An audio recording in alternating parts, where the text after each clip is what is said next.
Anybody can do the they want to do when they feel like doing it.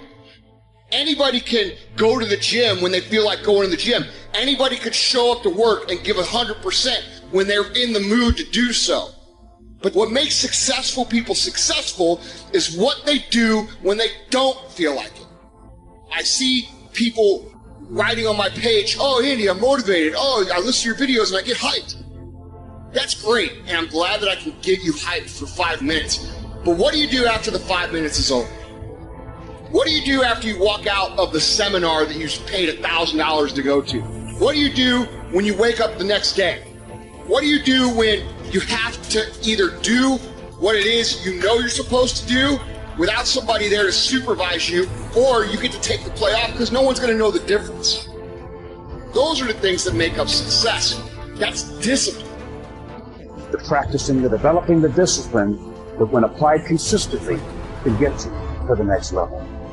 If you look at the true warriors of humanity, you look at the true empire builders, you look at the true titans who are constructing a better world, they're less about pleasure seeking because they understand that if you want to have a great life, a soaring life, look at what most people do and do the opposite.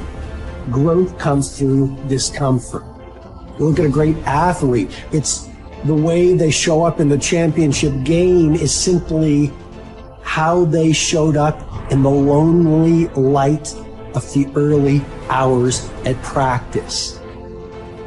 To have the results, only 5% of the population have. You've got to be willing to do the things that only 5% of the population are willing to do.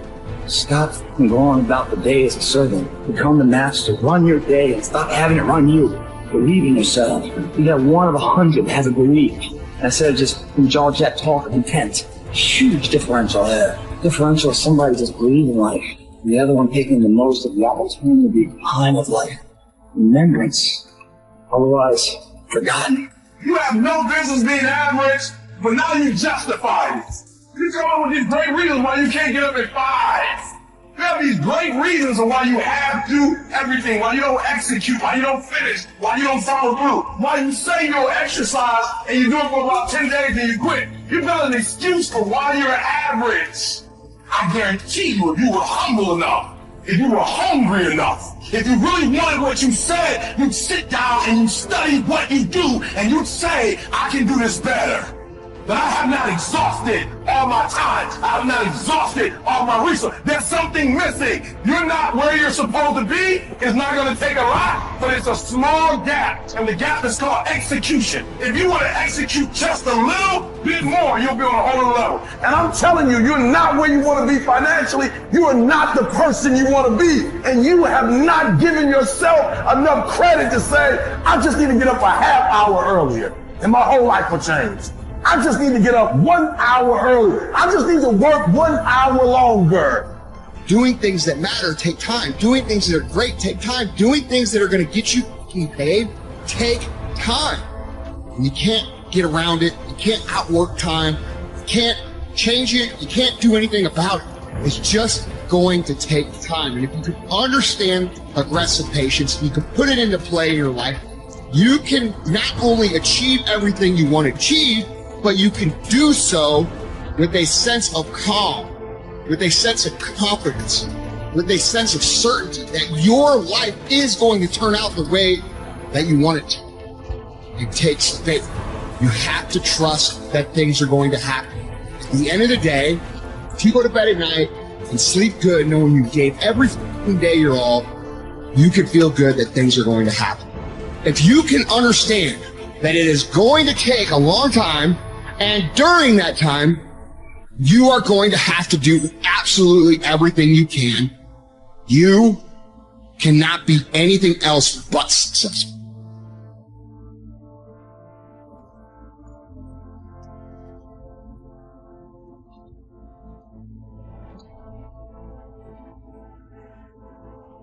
You need structure, you need predictability, and you need more of it than you think, just to keep you sane. Now, if you're lucky, and maybe a bit odd, you can deviate 5% from the norm, or 10% from the norm, or something like that, carefully and cautiously, as long as the rest of you is all well ordered in a normative manner. You might be able to get away with that, and you might be able to sustain it across time, and people might be able to tolerate you if you do it, or maybe you'll get really lucky and you happen to be creative but reasonably well put together, and people will actually be happy that there's something idiosyncratic and unique about you.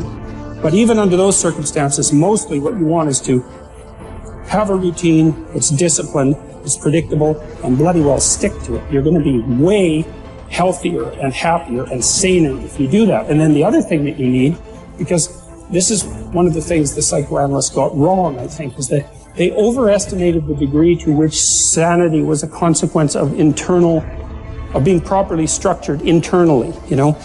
Because from the psychoanalytic point of view, you're sort of an ego, and that ego is inside you. And of course, it rests on an unconscious structure. But the purpose of psychoanalysis is to sort out that unconscious structure and the ego on top of it, and to make you a fully functioning and autonomous individual. But there's a problem with that, because the reason that you're sane as a fully functional and autonomous human being isn't because you've organized your psyche, even though that's important.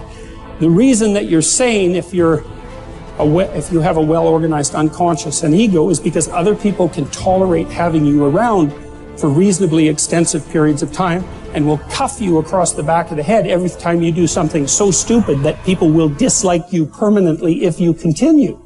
And so what people are doing to each other all the time, just non-stop, is broadcasting sanity signals back and forth, right? It's like you smile at people if they're not only behaving properly, but behaving in a way that you would like to see them continue to behave. You frown at them if they're not, you ignore them if they're not, you shun them, you roll your eyes at them, you manifest a disgust face, you don't listen to them, you interrupt them, you won't cooperate with them, you won't compete with them. It's like you're blasting signals at other people about how to regulate their behavior so frequently, well, it just makes up all of your social interaction. That's why we face each other, and we have emotional displays on our face, and we're looking at each other's eyes, and we know as much as we can about what's going on with each other, given that we don't have immediate access to the contents of their consciousness. And so partly what you're doing with your routine is establishing yourself as a credible, reliable, trustworthy, potentially interesting human being who isn't going to do anything too erratic at any moment. And everyone else is around there tapping you into shape, making sure that that's exactly what you are. And that's how you stay sane. And so what happens to people too, if they don't have a routine and they get isolated, is they start to drift. And they drift badly because the world is too complicated for you to keep it organized all by yourself. You just cannot do it. So we outsource the problem of sanity. And it's very intelligent that we outsource the problem of sanity, because sanity is an impossibly complex problem. And so the way that we manage the incredibly complex problem is we have a very large number of brains working simultaneously on the problem all the time. It's like a stock market for sanity. And it's partly, and I use that definition with purpose, because the stock market does the same kind of impossible thing, right? Because it tries to price things, which is impossible. How many things are there?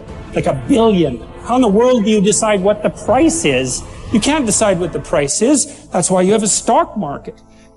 Well, in a free market, I mean for consumer goods, is everyone's voting on what the price of everything is all the time. And that's the way we figured out, because it's technically impossible.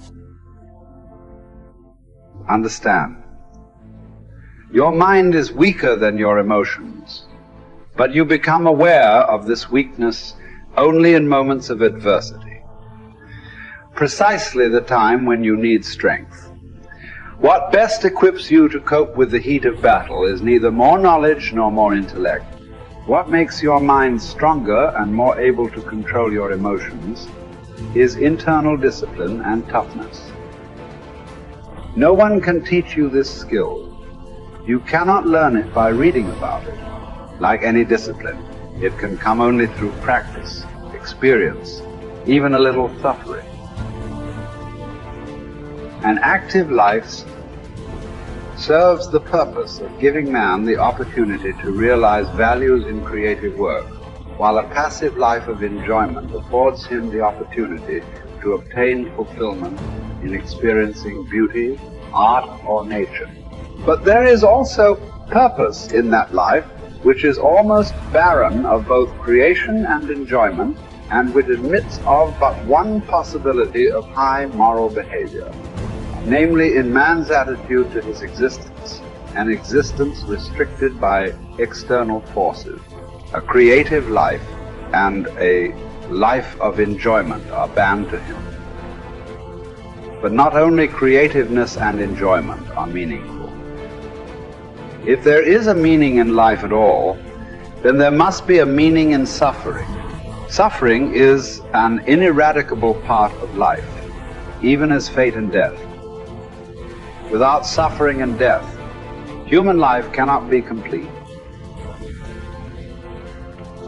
As his mind becomes purer and his emotions come under control, his thoughts become clearer and his instincts truer. As he learns to live more and more in harmony with his higher self, his body's natural intuition becomes active of itself. The result is that false desires and unnatural instincts, which have been imposed upon it by others or by himself, will become weaker and fall away entirely in time. This may happen without any attempt to undergo an elaborate system of self-discipline on his part. Yet it will affect his way of living, his diet, his habits. False cravings, like the craving for smoking tobacco, will vanish of their own. False appetites, like the appetite for alcoholic liquor or flesh food, will likewise vanish. But the more deep-seated the desire, the longer it will take to uproot it, except in the case of some who will hear and answer a heroic call for an abrupt change. Persistence and variety. These are the two primary ways to develop great ideas or to solve important problems. Keep leaning your head against a topic for a long time, certainly for weeks, possibly for years, and along the way, try many lines of attack. Continue to generate options, explore paths, and propose silly ideas. Copy and paste concepts from widely different disciplines and see if it gets you anywhere. All the while, continue to refine the best solution you've found thus far. What looks like genius may simply be the byproduct of persistence and variety. The tendency to avoid challenges is so omnipresent in human beings that it can properly be considered a characteristic of human nature. But calling it natural does not mean it is essential or beneficial or unchangeable behavior. It is also natural to defecate in our pants and never brush our teeth. Yet we teach ourselves to do the unnatural until the unnatural becomes itself second nature. Indeed, all self-discipline might be defined as teaching ourselves to do the unnatural. Another characteristic of human nature, perhaps the one that makes us most human, is our capacity to do the unnatural, to transcend and hence transform our own nature